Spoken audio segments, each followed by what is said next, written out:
Damp and mould can be a real problem for landlords and tenants and can often lead to many issues at the end of a tenancy, so it's important to understand the causes in order to help you and your tenant rectify or at least minimise the problem.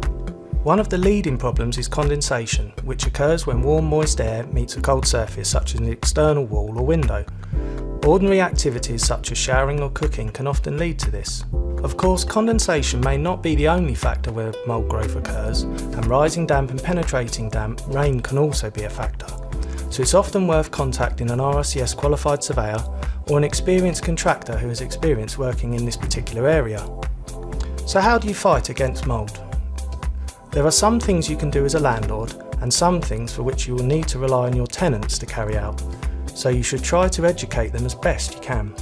From a landlord's perspective, you can help by ensuring extractor fans are operational and ask your tenants to inform you as soon as they appear faulty.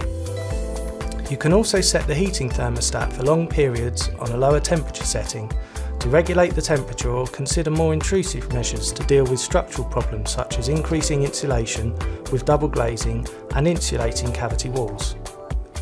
You should try to encourage your tenants to improve ventilation by opening windows and trickle vents.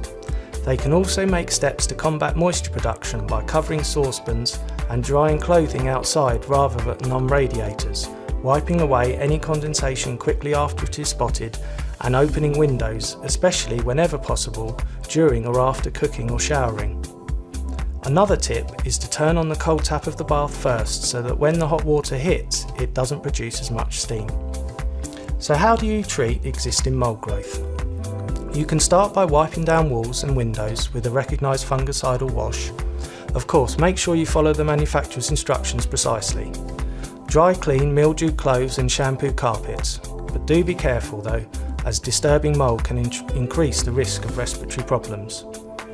After treatment, when you redecorate, make sure you use a good quality fungicidal paint to help prevent mould reoccurring and ensure insulation in external walls is in place.